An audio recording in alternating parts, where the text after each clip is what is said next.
सभी का वेलकम है हमारे टीएम ऑनलाइन कूलिंग क्लास में। हम आपको fridge, washing machine, AC, RO repairing के बारे में बताएंगे और सिखाएंगे, पूरी जानकारी देंगे। तो सबसे पहले हम समझाते हैं कि एयर कंडीशनर काम कैसे करता है। एयर कंडीशनर मतलब ठंडा करता है, पानी को चिल्ड करता है या हवा को ठंडा करता है, उसे बोलते हैं एयर कंडीशनर, जिसमें फ्रिज, वॉश, एसी आता है। सबसे पहले हम समझ लेते हैं साइकिलिंग। देखो, सबसे पहले होता है मेन पार्ट जो होता है कंप्रेसर। क्या होता है? कंप्रेसर। कंप्रेसर। सबसे पहला पार्ट होता है कंप्रेसर। इसे क्या बोलते हैं? कंप्रेसर।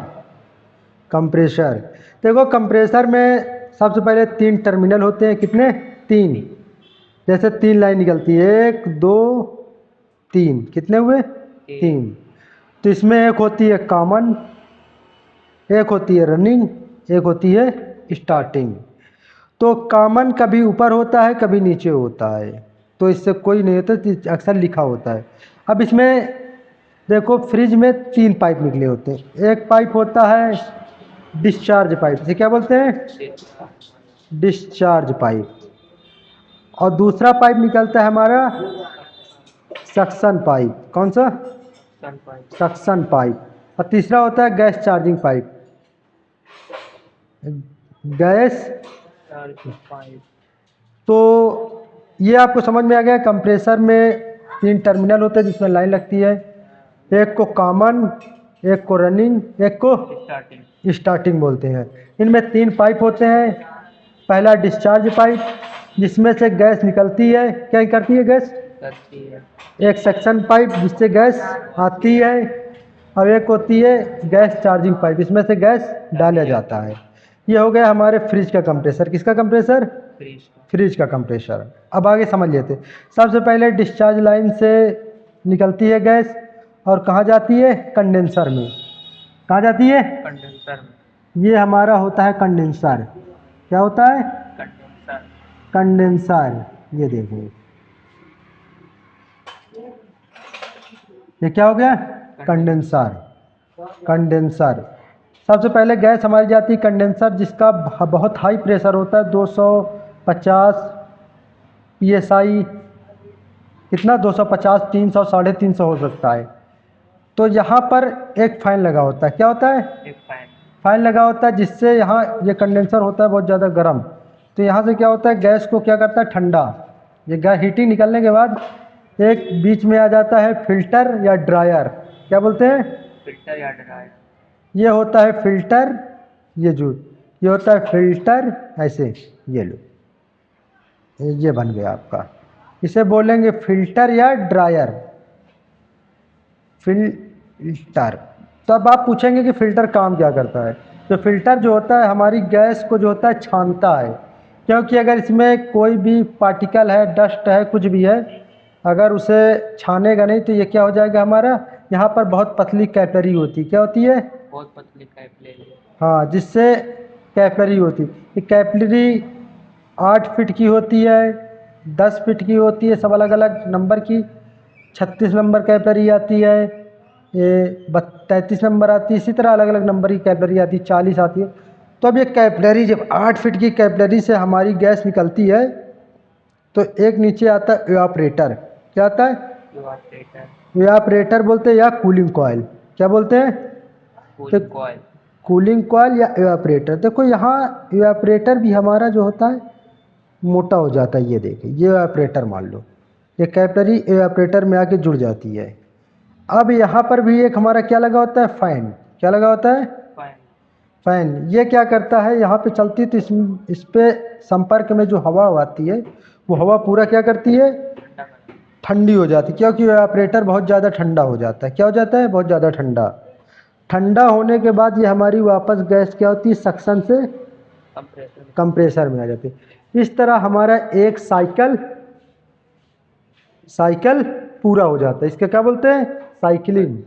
एक साइकिल हमारा जो होता है पूरा हो जाता है। तो अब आइए समझ लेते हैं कि जो हमारी एसी या फ्रिज में पड़ने वाली रेफ्रिजरेंट गैस जो होती है, वो कहाँ पर कौन सी कंडीशन में होती है या कौन सी अवस्था में होती है। ये बहुत जानना ज़रूरी है। देखो जब हमारे कंप्रेसर से गैस निकलती है तो गैस बहुत ज़्यादा प्रेशर में होती है। क्या होती है? बहुत ज़्यादा प्रेशर। प्रेशर में, और भाप में होती है। किस में होती है? वेपर में। वेपर में। यहाँ से गैस वेपर में निकलती है। देखें, यहाँ से गैस किस में निकलती है? वेपर में। वेपर में, मतलब भाप में। जब भाप में जाती है गैस तो यहाँ से भाप में ही रहती है। ये यहाँ हीटिंग बहुत ज़्यादा होती है। और यहाँ पर खासियत ये होती है, कैपिलरी का पाइप होता है बहुत पतला, तो यहाँ पर गैस के लिए रेजिस्टेंस बन जाता है। क्या बन जाता है? रेजिस्टेंस।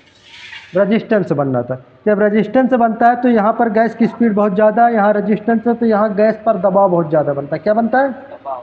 जब गैस पर दबाव बनता है तो गैस के साथ जितनी भी हीटिंग होती है वो सारी हीटिंग क्या होती है? कंडेंसर से निकल जाती है और गैस धीरे धीरे लिक्विड फॉर्म में आना शुरू हो जाती है। किस फॉर्म में? Liquid form. मतलब तरल में आ जाती है। तो इस तरह जो फिल्टर में होती है गैस क्या हो जाती है? लिक्विड फॉर्म में। वो लिक्विड फॉर्म बनते बनते बनते, क्योंकि यहाँ पर मान लो कि 1 सेकंड में मान लो कि 1 लीटर गैस आ रही है या 500 ग्राम गैस आ रही है, और यहाँ से रास्ता निकलने का केवल 10 ग्राम का है, 25 ग्राम का। तो अब यहाँ पर गैस क्या होगी? इकट्ठा। जब इकट्ठा होगी गैस, किसी चीज़ को बहुत दबाया जाएगा तो वो क्या हो जाएगा? लिक्विड आ जाएगी। तो अब ये समझ में आ गई कि गैस यहाँ पर लिक्विड होते होते आधे कंडेंसर तक क्या हो जाती है? गैस लिक्विड फॉर्म में हो जाती है। आधे कंडेंसर में गैस वेपर में होती है, आधे कंडेंसर में लिक्विड में।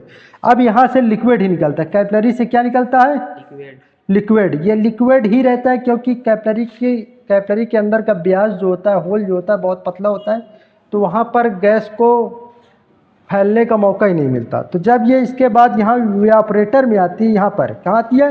इवेपोरेटर या कूलिंग कॉइल में आती है। इसे नॉर्मल तरीके से फ्रीजर भी कह सकते हैं, कूलिंग कॉइल भी कह सकते हैं। तो यहाँ पर काफ़ी स्पेस होता है, जगह होता है। तो गैस जैसे ही लिक्विड से वापस यहाँ पर गिरती है लिक्विड में तो वापस क्या होती है? ये मतलब वेपर में बनती है। आपने देखा होगा कि जैसे चूल्हा, घर के चूल्हे में जो तवा होता है, जो तवे पर रोटी बनाने वाला तवा काफ़ी गर्म होता है, उस पर एक बूंद पानी गिरता है तो क्या होता है? वो वेपर में हो जाता है, मतलब छन से आवाज़ करता है वेपर में। तो सेम कंडीशन यहाँ भी होती है वैसे ही। जैसे यहाँ पर गैस गिरती है वो क्या करती है? वेपर में बदल जाती है, मतलब वो उबलती है। क्या करती है? उबलती है। और उबलते ही साथ उसे आसपास की हीटिंग चाहिए। उबलने के लिए हीटिंग चाहिए। अब देखो मेन पॉइंट आप समझते हैं कि गैस ऐसा करती क्यों? जो हमारी जितनी भी रेफ्रिजरेशन गैस होती हैं, रेफ्रिजरेंट गैस होती हैं, वो क्या होती है? माइनस टेम्परेचर में क्या हो जाती है? भाप बन जाती है। ये अभी बात समझ में नहीं आई है? देखो समझाते हैं थोड़ा कि किस तरह यहाँ पर गैस हमारी क्या होती है? माइनस टेम्परेचर में वेपर हो जाती है। इसको हमें आसान तरीके से समझने के लिए ये समझे कि जैसे पानी क्या होता है? पानी क्या चीज़? पानी 100 सेल्सियस डिग्री पर क्या करता है? उबलता है। तो क्या करता है? उसको क्या चाहिए? हीटिंग। अगर पानी को 100 सेल्सियस या 150 सेल्सियस डिग्री टेम्परेचर नहीं मिलेगा तो पानी क्या होगा? उबलेगा नहीं। उबलेगा नहीं तो वो उड़ेगा नहीं। तो जैसे ही मान लो, हमने इसीलिए मिसाल आपको दी थी कि चूल्हे पे चढ़े हुए तवे की। जब चूल्हे पे चढ़ा हुआ तवे का टेम्परेचर 300 डिग्री 400 डिग्री टेम्परेचर होता है। कितना होता है? 400। और एक नॉर्मल पानी का टेम्परेचर होता है 30 या 20 डिग्री टेम्परेचर सेल्सियस। कितना होता है? 30-20। जब वो अचानक तवे पर पड़ता है तो उसे 400 डिग्री जब टेम्परेचर मिलता है तो अचानक क्या हो जाता है? उबलता है और आवाज़ करके उड़ जाता है। तो इसी तरह कभी आपने जब फ्रीजर के अंदर कान लगा के सुना होगा तो वहाँ आवाज़, छनने की आवाज़ आती है, जैसे लग रहा है कि कोई चीज़ उबल रही है। तो यही अब ये गैस जो हमारी होती है माइनस टेम्परेचर पर उबल जाती है। इसकी खासियत यह है कि ये माइनस टेम्परेचर पर उबलती है, उड़ जाती है। सबसे मेन खासियत इसकी यही है। तो ये हमारी -30 डिग्री माइनस सेल्सियस या मान लो 40 डिग्री सेल्सियस या 20 डिग्री सेल्सियस पर क्या होती है? ये उबलती है। जिस तरह पानी 100 सेल्सियस पर उबलता है वैसे ये माइनस टेम्परेचर पर उबलती है। ये समझ में आ गया? तो अब यहीं पर मेन खोलो। जब यहाँ से उबलती है तो ये आसपास की जो गुप्त ऊष्मा होती है, मतलब जो ऊष्मा होती है, वो खींच लेती है। इसे भाई उबलने के लिए हीटिंग चाहिए। और जब इसकी जो स्थिति है, इसके अंदर जो मतलब इसकी क्वालिटी ये है कि इसको माइनस टेम्परेचर पर उबलना है। जबकि फ्रीजर का टेम्परेचर 0 ही है तो 0 पर तो आसान तरीके से उबलेगी। लेकिन जैसे ही उबलेगी वैसे ये क्या करेगी? आसपास की हीटिंग जो है खींच लेगी। अच्छा, और एक बात समझ लेते हैं कि हमारे अंदर एक चीज़ का भ्रम होता है कि मतलब कूलिंग पैदा होती है। तो देखिए, कूलिंग कभी पैदा नहीं होती। कूलिंग जहाँ से भी गर्मी हटा दी जाएगी वहाँ पे अपने आप कूलिंग आ जाएगी। ये एकदम आसान फंडा, एकदम आसान तरीके से समझ सकते हैं कि जहाँ भी हीटिंग हटा दी जाएगी वहाँ पे कूलिंग आ जाए। तो अब ये जान लें कि कूलिंग पैदा नहीं होती। हम सोचते हैं कि फ्रिज के अंदर कूलिंग फ्रीजर पैदा कर रहा है, कूलिंग फ्रीजर पैदा नहीं करता है। फ्रीजर क्या करता है? फ्रीजर हटा देता है। हीटिंग को हटा देता है। जब वो हीटिंग को हटा देगा तो कूलिंग अपने आप आ जाएगी। ये बात भी समझ में आ गई। तो इसी तरह फ्रीजर के अंदर की जो हीटिंग होती है वो गैस जो होती है रेफ्रिजरेंट होती है वो क्या लेती है? सोख लेती है, अपने तरफ खींच लेती है। इसमें इतने पावर होती है कि अपने तरफ हीटिंग को खींच लेती है। और जब ये हीटिंग को खींचती है तो ये लिक्विड फॉर्म से मतलब भाप वेपर में आ जाती, मतलब तरल से पानी से भाप में आ जाती। किससे? पानी से भाप में आ जाती। अब ये पूरे एवापोरेटर में कूलिंग कॉइल में यही स्थिति होती है। ये धीरे धीरे आती रहती है, भाप बनती रहती है, गैस आती है, भाप बनती है, और आसपास की जितनी हीटिंग होती है वो क्या करती है? खींच लेती है। तो इस तरह पूरे फ्रीजर का या एसी का जो टेम्परेचर होता है वो क्या हो जाता है? -20 डिग्री टेम्परेचर, -30 डिग्री टेम्परेचर हो जाता है। ठीक इसी तरह हम जो फ्रिज में अब पानी के जब हम पानी रखते हैं तो हमारे पास जितने भी खाद्य पदार्थ है सामने क्या होता है? पानी। खाने की चीज़ें जितनी होती है उसमें क्या होता है? पानी। अब पानी जब होगा खाने वाली चीज़ों में तो वो क्या होगी? जैसे ही -0 सेल्सियस डिग्री पर जाएगी तो क्या जमना शुरू हो जाएगा। और जब हमारे फ्रीजर का टेम्परेचर 20 सेल्सियस डिग्री है तो क्या होगा? उबलेगा नहीं, मतलब वो जम जाएगा। क्या होगा? जम जाएगा, माइनस टेम्परेचर पर जम जाएगा। अब यहाँ तक गैस समझ में आ गई? बिल्कुल कंफर्म हो गया। अब एवापोरेटर से गैस वापस भाई। अच्छा, अब आप पूछेंगे सक्शन क्यों लगा होता है? देखो सक्शन लगातार इसलिए खींचता है क्योंकि फ्रीजर के अंदर जगह भी बनानी है। अगर जगह नहीं होगी तो फिर गैस उबलेगी कैसे? अगर मान लो किसी हम एक टंकी में हमें पानी भरना है तो टंकी जब खाली होगी जब भी भरेगी ना लगातार। तो इसीलिए ये सक्शन क्या करता है? पानी को, गैस को खींचता रहता है। तो इसमें जो कूलिंग कॉइल होता है उसके अंदर जगह बनती रहती है, इस तरह गैस कूलिंग कॉइल में उबलती है। तो यहाँ पर देखो कंडेंसर में गैस क्या होती है? ठंडी होती है, और कूलिंग कॉइल में उबलती है। तो अब यहाँ से उबली हुई गैस जब सक्शन से खींचते हुए कंप्रेसर में आ जाती है। कहाँ आती है? कंप्रेसर। अब यहाँ पर हम समझते हैं कंप्रेसर काम क्या करता है। देखो कंप्रेसर का मेन काम होता है धकेलना। क्या करना है? कंप्रेसर शब्द किस? कंप्रेस माने धकेलना, प्रेस कर देना, आगे धकेल देना। तो इसमें कंप्रेसर कई तरह के आते हैं। मान लो इसमें पिस्टन इंजन का इस्तेमाल किया जाता है। तो पिस्टन के द्वारा यहाँ पर गैस जो सक्शन लाइन से गैस आती है उसे फिर क्या करता है? ये गैस को धकेलता है। क्या करता है? पिस्टन के द्वारा ये फिर से उसे गैस को प्रेस करके डिस्चार्ज में डाल देता है। और इतनी ज़्यादा इसमें प्रेशर डिस्चार्ज में धकेलता है गैस की, गैस का प्रेशर जो होता है यहाँ पर कितना हो जाता है? 250। और जो सक्शन का प्रेशर अगर फ्रिज का 134 गैस है, 134 है। इस गैस का क्या रहेगा? 10। बैक प्रेशर कितना रहेगा? 10। अगर सक्शन का बैक प्रेशर 10 दिखा रहा है तो इसका मतलब है कूलिंग कॉइल का -20 सेल्सियस। इसके लिए गेज उठाएं, उधर से गेज उठा, देखो समझाते हैं। खोलो, देखें ये हमारे पास कंपाउंड गेज है करीब। अब इसे हम थोड़ा समझ लेते हैं। तो देखिए हमारे कंपाउंड गेज में देखें ये सबसे करीब चीज़ होती है। देखो ये चीज़ बहुत कम लोग समझाते हैं लेकिन हम बहुत आसान तरीके से समझाते हैं। इसमें सबसे करीब होता है PSI। क्या होता है? PSI। तो जितना भी प्रेशर नापा जाता है P से होता है पाउंड स्क्वायर इंच। क्या होता है? Pound square inch. तो इसमें क्या होता है? 0, 10, 20, 30, ये कितना है? 220। इसमें मतलब 220 प्रेशर। अब हम जो बात कर रहे थे किसकी बात कर रहे थे कि मतलब अगर 10 पर गैस होगी, 10 पर अगर बैक प्रेशर 10 चलेगा तो हमारी 134 है गैस। अब हम 134 है की गैस की स्केल देख लेते हैं। कहाँ है? ये है 134A।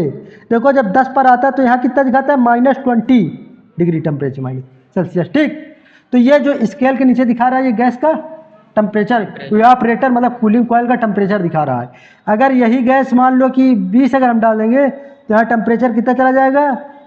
जी -10। और जितना कम होगा उतना ज़्यादा टेम्परेचर मतलब डाउन होगा। अब इसी तरह गैस अलग अलग है। 404 का अलग होगा, 22 का अलग होगा। देखो 22 का कितना चलता है? 60 पे कितना टेम्परेचर होगा अगर 22 का देखा जाएगा? तो माइनस कितना चलेगा? 10 या 5 या 0 सेल्सियस, 0 से 5 के बीच में आएगा। कितना आएगा? 0 से 5 के बीच में। तो ये भी आपको समझ में आ गया। तो आपको ये भी समझ में आ गया, ठीक है। अब बस दोस्तों गाइस, ये हमारा फर्स्ट क्लास थी। आपको रेफ्रिजरेशन लाइन की जो ये होती है साइकिलिंग होगी समझ में आ गई होगी, कंप्रेसर के बारे में समझ में आ गया होगा, कंडेंसर के बारे में समझ में आ गया होगा, फिल्टर या कैपिलरी के बारे में समझ में आ गया होगा, उसके बाद ऑपरेटर के बारे में समझ में आ गया होगा।